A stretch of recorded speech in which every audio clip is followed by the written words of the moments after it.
नमस्कार, आप देख रहे हैं इंडिया टीवी। आपके साथ मैं हूं पंकज भार्गव। नेत्रंग, खेड़ा और सूरत, नरेंद्र मोदी ने आज 3 रैलियां की। भरूच के नेत्रंग में रैली करके मोदी ने 5 सीटें कवर की। खेड़ा की रैली से मोदी ने 7 सीटें कवर की।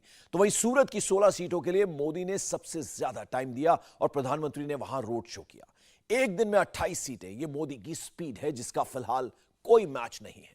जहां जहां मोदी की रैलियां हुई, वहां वहां बीजेपी की सीटें कितनी बढ़ी, भगवा पार्टी का ग्राफ कितना चढ़ा, इन सवालों का जवाब वोटर का ओपिनियन पोल लेने के बाद ही मिल सकता है। हमने उन सभी सीटों पर वोटर की राय पूछी। जब फर्स्ट एंड सेकंड राउंड में मोदी का प्रचार हो चुका है, ऐसी कुल 57 सीटें हैं। मोदी के प्रचार से बीजेपी कितना गेन करेगी और कांग्रेस कितना लूज करेगी, एक एक सीट की डिटेल संपूर्ण विश्लेषण के साथ इस रिपोर्ट में है। ये अपने घर में जो 2 एक्स्ट्रा बेडरूम है, उसमें होम स्टे बिजनेस करके महीने का 60,000 कमा रहे हैं। आपको भी ये करना है तो फ्रीडम ऐप को अभी डाउनलोड कीजिए।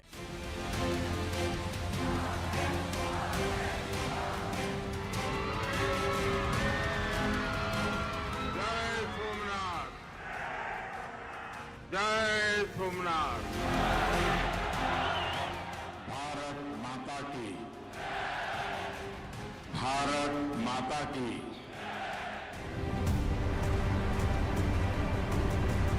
અંદર મનમાંથી નીકળે છે અવાજ, એ હું કહેવું છું, એ નીકળે છે આ ગુજરાત મેં બનાવ્યું છે।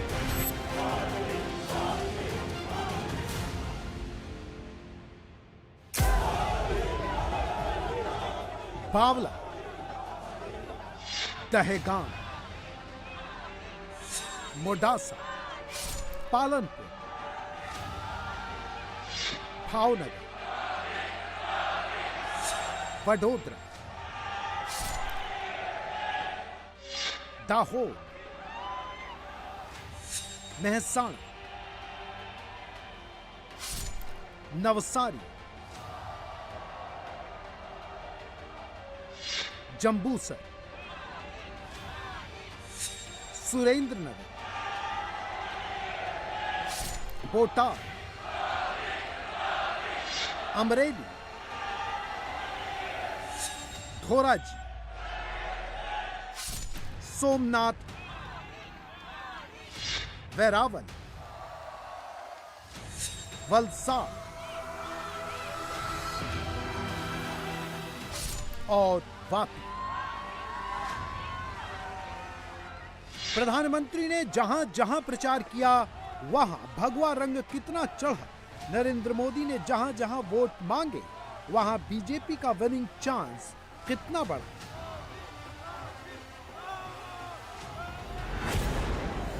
गुजरात चुनाव के बारे में आम ओपिनियन यही है कि विजय निश्चित है।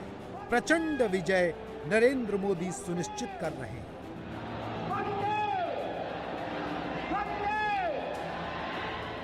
गुजरात में बीजेपी सरकार की वापसी तय है। वापसी को भव्य बनाने का काम नरेंद्र मोदी कर रहे हैं। जहां हम गुजरात में आतंकियों को पकड़ते थे, उन पर कार्रवाई करते थे, लेकिन साथियों, कोई भूल नहीं सकता कि कैसे तब दिल्ली में बैठी कांग्रेस सरकार आतंकियों को छुड़ाने में अपनी पूरी ताकत लगा देती थी। हम कहते रहे कि आतंक को टारगेट करो, लेकिन कांग्रेस की सरकार आतंक को नहीं, मोदी को टारगेट करने में लगी रही। नो डाउट, ओनली मोदी, ये गुजरात के इलेक्शन कैंपेन का सेंस है। गुजरात बोले बस मोदी मोदी। अब भारत आतंकियों के घर में घुसकर उन्हें खत्म करता है, लेकिन कांग्रेस हो या वोट बैंक के भूखे कुछ दल, ये लोग सर्जिकल स्ट्राइक पर भी सवाल उठाते हैं, हमारी सेनाओं के सामर्थ्य पर भी सवाल उठाते हैं। भाइयों और बहनों, दुनिया में हम देख रहे हैं कि जिस भी देश ने आतंकवाद को हल्के में लिया वो आतंक के चंगुल में फंस गया। आतंक की विचारधारा गई नहीं है, कांग्रेस की राजनीति भी नहीं बदली है और कांग्रेस के सिक्कर के छोटे छोटे नए नए दल भी वोट बैंक की राजनीति के अंदर उलझ गए। पहला ओपिनियन पोल मोदी विनर, दूसरा opinion poll again Modi winner, तीसरा ओपिनियन पोल फिर से मोदी, चौथे ओपिनियन पोल में भी गुजरात बोला मोदी मोदी, पांचवें ओपिनियन पोल में भी जीते मोदी और छठे ओपिनियन पोल में भी वन एंड ओनली मोदी। पिछले 1.5 से पौने 2 महीने के अंदर गुजरात में जितने भी ओपिनियन पोल हुए सबका एक ही रिजल्ट निकला। गुजरात में पहले मोदी फिर सारे विरोधी। 70% सीटों पर मोदी, 30% में सिमट गए विरोधी। कि जो आसमानों में घुमा करते थे, विदेश यात्रा करते थे, आज मोदी ने उनको जमीन पर ला गिराया है। वो चल रहे हैं जनता के मध्य में, उनका अहंकार तोड़ा है। जो 18 साल देश की संसद में रहे और अब कहते हैं कि मुझे देश समझना है, जो घूम रहे हैं एक पद से दूसरे पद, उन्होंने स्वीकार किया है कहीं ना कहीं कि ये देश की जनता हमसे व्यथित है। कोर्ट पर जनेऊ पहनने से कोई धर्म का बहुत बड़ा मुझे लगता है व्यक्ति नहीं बन जाता। धर्म के प्रति अगर आदर हो तो कभी भी धर्म की दृष्टि से पाखंड नहीं करना चाहिए। जो हिंदू को आतंकवादी कहते थे आज वो आरती उतार रहे हैं। जो तिरंगे का अपमान करते थे आज वो तिरंगे को गले लगा रहे हैं। तो ये सब बीजेपी के ही तो देन है। किसी को कोई शक ही नहीं कि नरेंद्र मोदी एक बार फिर गुजरात जीत लेंगे। कोई शक नहीं कि नरेंद्र मोदी को 90% गुजरातियों का सपोर्ट है। कोई शक नहीं कि गुजरात की चुनावी रेस में मोदी जितना तेज कोई नहीं दौड़ रहा। कोई शक नहीं कि गुजरात में 7वीं बार बीजेपी की सरकार बनने जा रही है।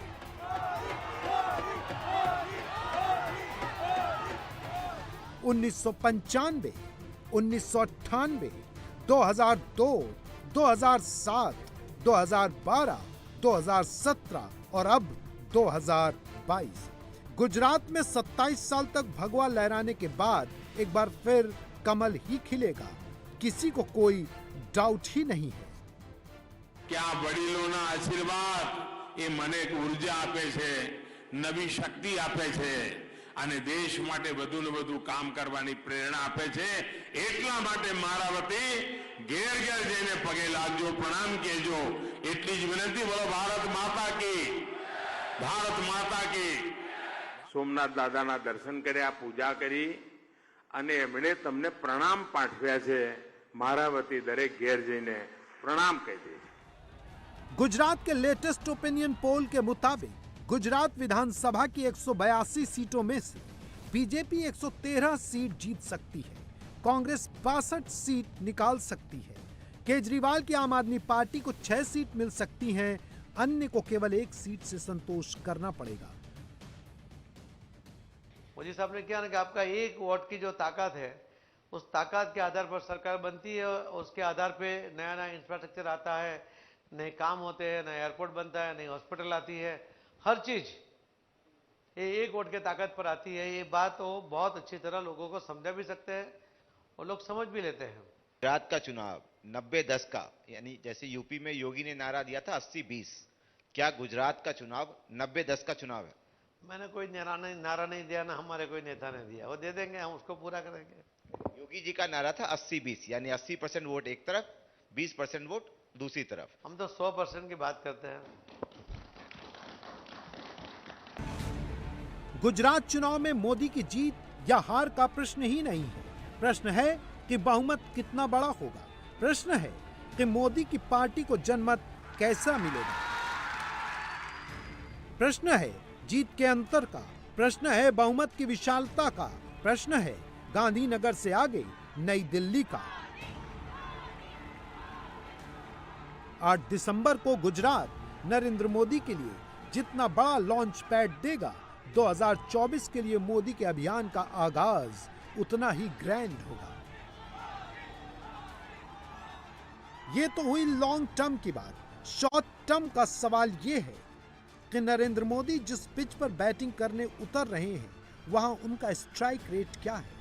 मोदी जितनी सीटों पर प्रचार कर चुके हैं उनमें से कितनी सीट बीजेपी जीतने वाली है और मोदी जितनी सीट पर प्रचार करने वाले हैं वहां का रिजल्ट कितना बदल सकता है। गुजरात में नरेंद्र मोदी ने 2 राउंड में फुल फ्लेज्ड चुनाव प्रचार किया।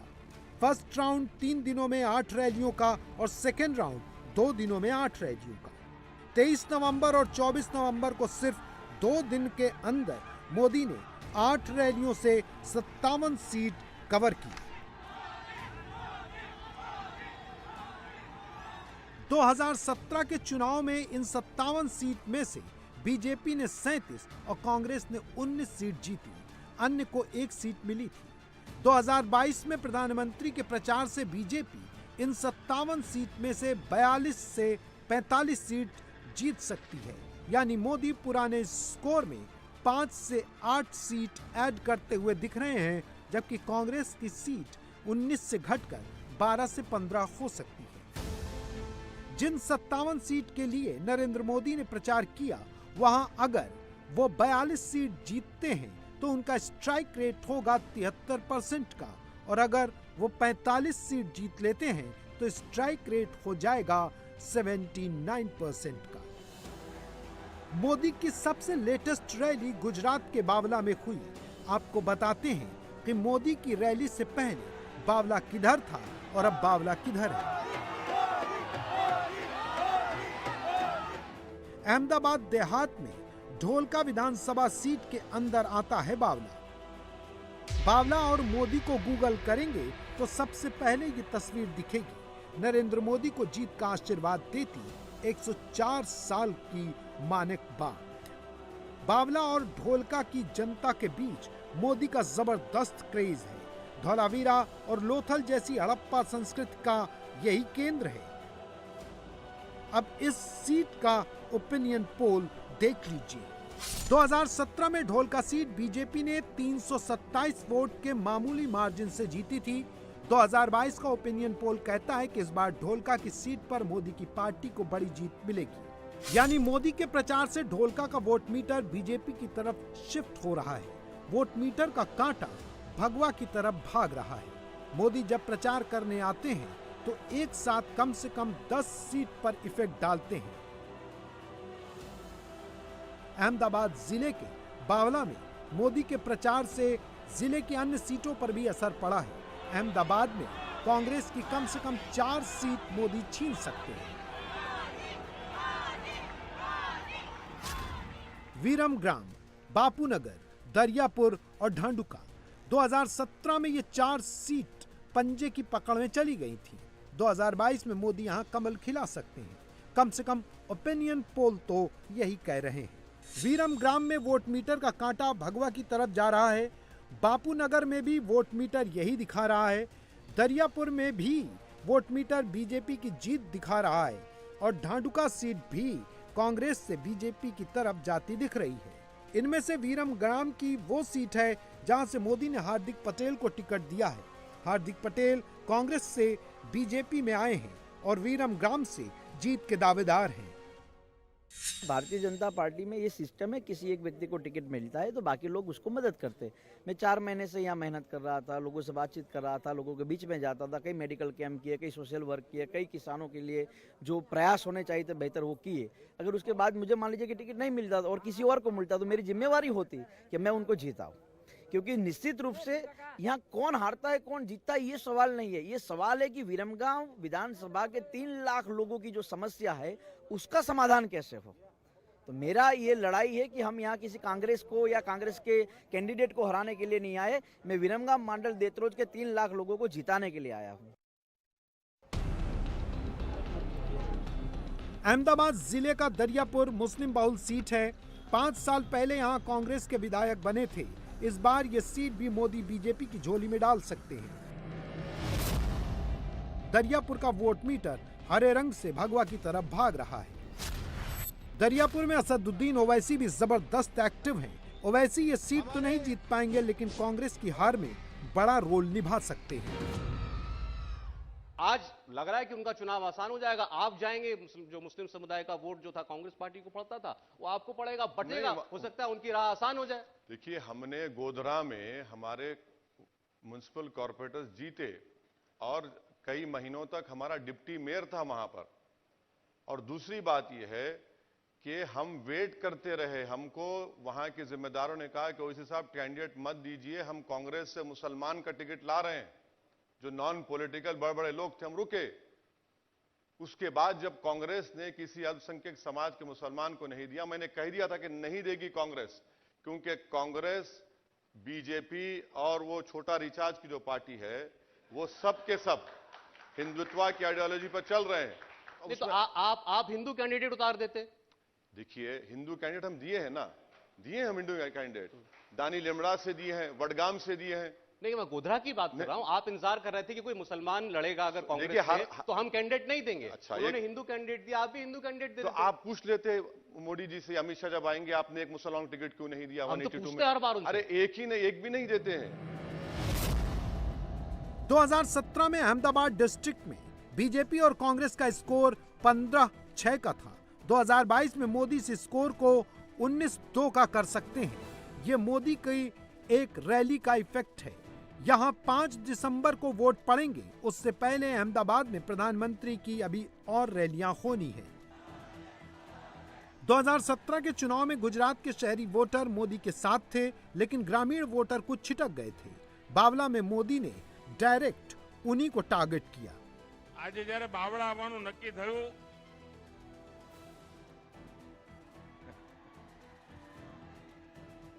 તો મને देहाती वोटर को दिखाने के लिए मोदी के पास बहुत कुछ है। 24 घंटे बिजली, नल से पानी, गांव-गांव सड़क, घर तक रोजगार, किसानों का सम्मान, मजदूरों को पेंशन और गरीब परिवारों को मुफ्त राशन।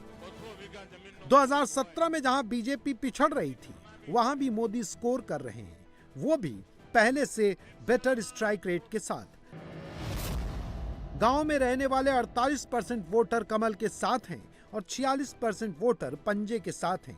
मतदान का दिन आते आते 2% का ये अंतर और बड़ा हो जाए, ये कोशिश नरेंद्र मोदी की है। गांधीनगर की दहेगाम सीट अभी बीजेपी के पास है और 8 दिसंबर को भी बीजेपी के पास ही आती दिख रही है। मोदी की रैली के बाद दहेगाम का वोट मीटर भगवा की तरफ तेजी से दौड़ रहा है। अब आपको बताते हैं कि मोदी को दहेगाम आने की जरूरत क्यों पड़ी।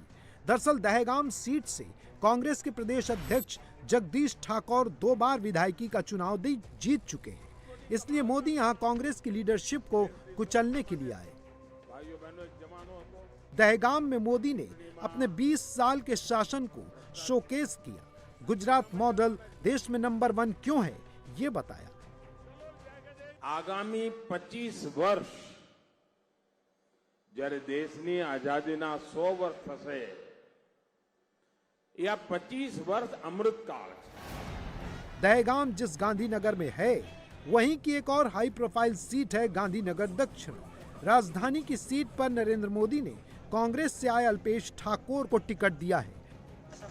मोदी दहेगाम आए तो अपने मंच पर अल्पेश ठाकुर को भी बुलाया। अल्पेश ठाकुर वही हैं जिन्होंने कभी मोदी पर 80,000 रुपए किलो वाले इंपोर्टेड मशरूम खाने का आरोप लगाया था। अब अल्पेश को गलती का एहसास हो चुका है। वो कहते हैं उनसे भूल हुई, मोदी ने माफी दे दी। कांग्रेस ऐसी गलती करेगी तो जनता माफ नहीं करेगी। जिस कांग्रेस पे भरोसा किया था, उस कांग्रेस ने हमारे ना मुद्दों को उठाया, ना हमारी बातों को सुना, ना उन गरीबों की बात करते हैं, ना लड़ते हैं, सिर्फ कुर्सी के लिए भाग रहे हैं। तो जो भी नीतियां उनकी बननी थी गरीबों के लिए, जो लड़ना था वो नहीं लड़े। हमें अच्छा नहीं लगा, इसलिए हम भाजपा में आ गए और भाजपा हमारी सब बातों को सुन रही है। उस भाजपा के अंदर सम्मान भी है, भाजपा के अंदर सब लोगों का विकास भी है। गांधीनगर साउथ सीट पर अल्पेश ठाकुर के लिए मोदी का प्रचार कमल के लिए कमाल कर सकता है। गांधीनगर साउथ सीट का वोट मीटर कांग्रेस से बीजेपी की तरफ शिफ्ट हो चुका है। यहाँ 5 दिसंबर को सेकेंड राउंड में वोट पड़ेंगे। तब तक मोदी हालात को अपने फेवर में और कैश करेंगे। अल्पेश ठाकुर इंडिया टीवी के चुनाव मंच में आए, गुजरात चुनाव पर मोदी इफेक्ट के बारे में खुलकर बात की। 27 साल जो गुजरात को भाजपा ने दिया है, उस विचारधारा को लेके हमने पाला बदला है। भाजपा कभी उस कट्टरवाद की बात नहीं करती। भाजपा राष्ट्रवाद की बात करती है। सुनिए ना, भाजपा राष्ट्रवाद की बात करती है।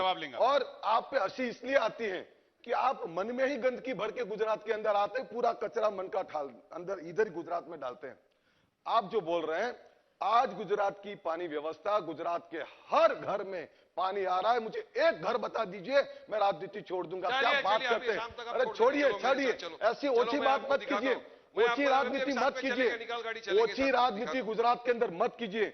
आज किसानों के खेत तक पानी पहुंचाने का काम इस गुजरात के अंदर भाजपा की सरकार ने किया है। आज गुजरात का मुसलमान भी समझ गया है कि आपकी बातों में नहीं आएगा वो। उनको भी पता है कि ये लोग हमें भड़काने की बात करते हैं। नरेंद्र मोदी उन सीटों को चुनते हैं जो सबसे मुश्किल हो, जहां हालात बदलना हो, जहां रिजल्ट पलटना हो। मोदी के आने से वोटर का ओपिनियन पलटता है। ये मोडासा के एग्जाम्पल से दिखता है। उत्तर गुजरात का मोडासा, जिला अरवली। 2017 में मोडासा की सीट कांग्रेस ने जीती थी। 2012 में भी यहां कांग्रेस ही जीती, लेकिन 2022 में मोडासा की सीट बीजेपी जीत सकती है, यह अरवली का ओपिनियन पोल कहता है। मोडासा की सीट राजस्थान बॉर्डर के करीब है। मोदी को यहां ज्यादा कुछ करने की जरूरत नहीं पड़ी।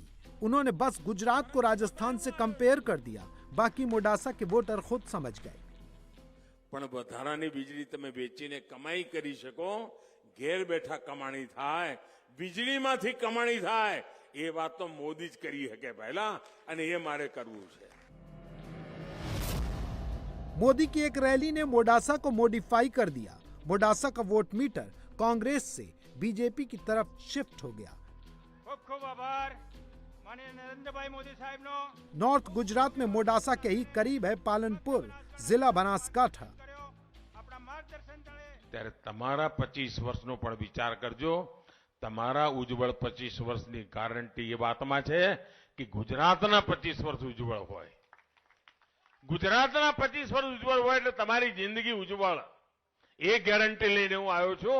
અને એટલા માટે ભાઈઓ બહેનો મારે વિકાસના કામો કરવા છે। 5 साल पहले बनासकांठा में कांग्रेस ने परचम लहराया था। बनासकांठा की 9 सीट में से 5 सीटें वाव, धनेरा, दांता, पालनपुर और दियोदर सीट कांग्रेस ने जीती थी। और वडगाम में कांग्रेस समर्थित निर्दलीय जिग्नेश मेवाणी की जीत हुई थी। इस बार बनासकांठा की कम से कम 3 सीटें वाव, धनेरा और दियोदर मोदी छीन सकते हैं।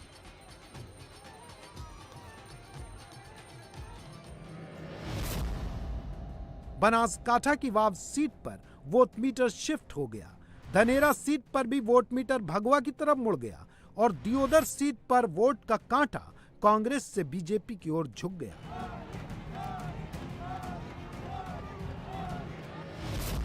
मगर पालनपुर में मोदी की रैली के बाद भी वोट मीटर कांग्रेस की तरफ ही झुका हुआ है।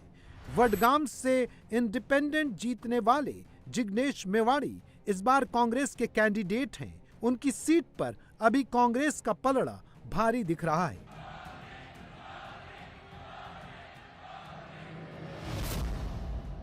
ओपिनियन पोल के मुताबिक उत्तर गुजरात की 32 सीटों में से 16 सीट बीजेपी और 16 सीट कांग्रेस जीत सकती है। 2017 में बीजेपी ने 14 सीट जीती थी। इस तरह उसे 2 सीट का फायदा हो रहा है। कांग्रेस ने 5 साल पहले 18 सीट जीती थी। इस बार कांटा 16 पर रुक रहा है। इस तरह उसे 2 सीट का नुकसान हो रहा है। उत्तर गुजरात में आम आदमी पार्टी 0 पर थी, 0 पर ही रहेगी, यह अनुमान ओपिनियन पोल का है। गुजरात के पॉलिटिकल थिएटर में मोदी लीड रोल में है। योगी, नड्डा, शाह, सीएम भूपेंद्र पटेल और तमाम मंत्री सपोर्टिंग रोल में हैं। इनमें भी योगी आदित्यनाथ की डिमांड ज्यादा है योगी हिंदी में भाषण देते हैं, फिर भी गुजरात के लोग उनको गौर से सुनते हैं। योगी सीधा बोलते हैं, सीधी चोट करते हैं। ये जो आम आदमी पार्टी का नमूना आया है ना यहाँ दिल्ली से, यह तो आतंकवाद का सच्चा हितैषी है। अयोध्या में राम मंदिर का विरोध करता है और जब भारत की सेना पाकिस्तान के अंदर जाकर के सर्जिकल स्ट्राइक करती है तब भारत के सैनिकों से कहता, बहादुर जवानों से कहता, इसका प्रमाण क्या है? बहादुर जवानों से प्रमाण मांगा जाता है। पाकिस्तान चिल्ला रहा है कि हमारी कमर तोड़ दी है भारत के जवानों ने, लेकिन आम आदमी पार्टी को इसका भी प्रमाण चाहिए होता है। योगी आदित्यनाथ वीरम गांव में हार्दिक पटेल के लिए वोट मांगने निकले। बीजेपी अध्यक्ष जेपी नड्डा ने साबरकांठा के हिम्मतनगर में रैली की।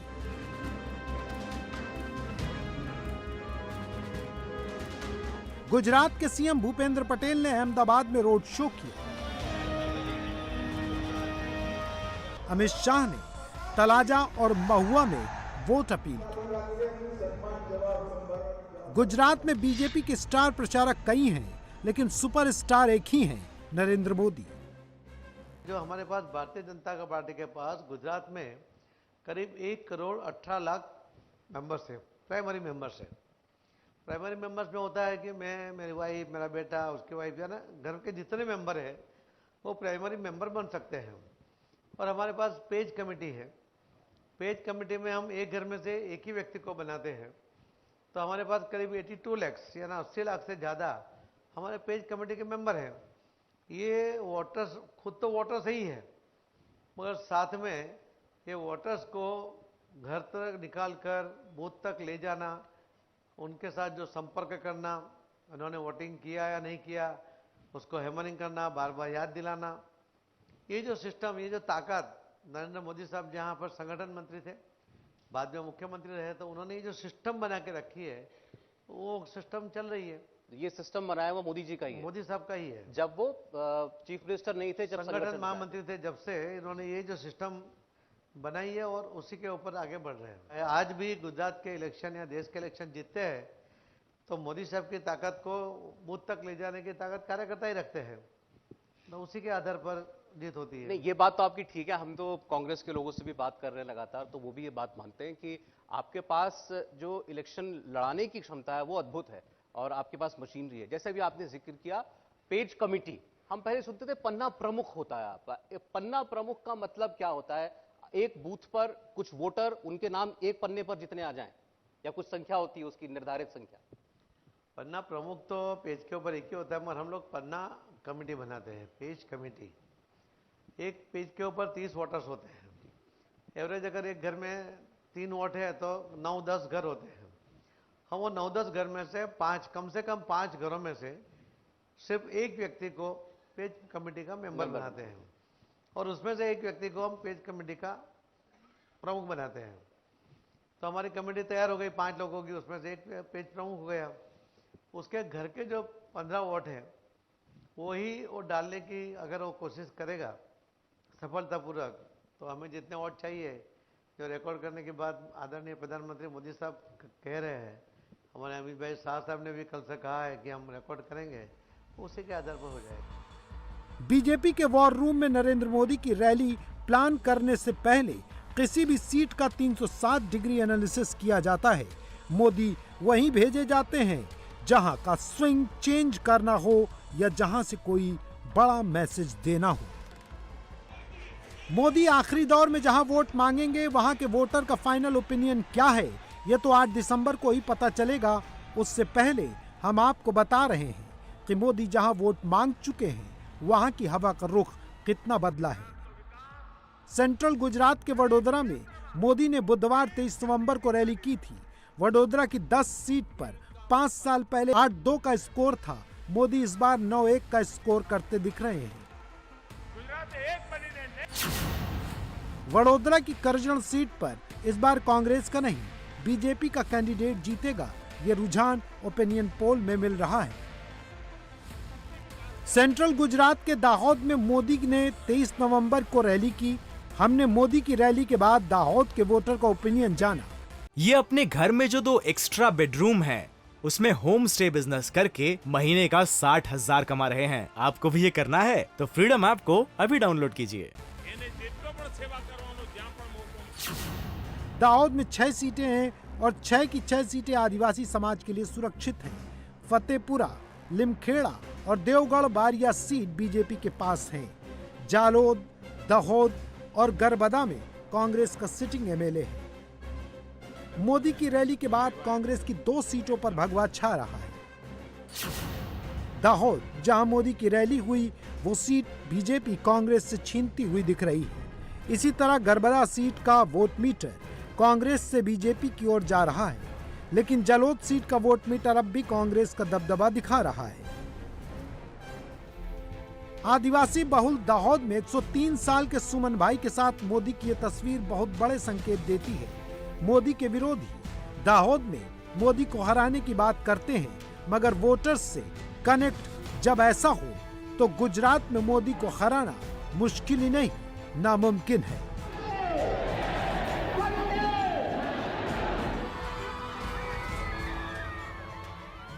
इंडिया टीवी हर वक्त हर जगह डाउनलोड करने के लिए सर्च करें India TV news Google play store या ऐप स्टोर पर।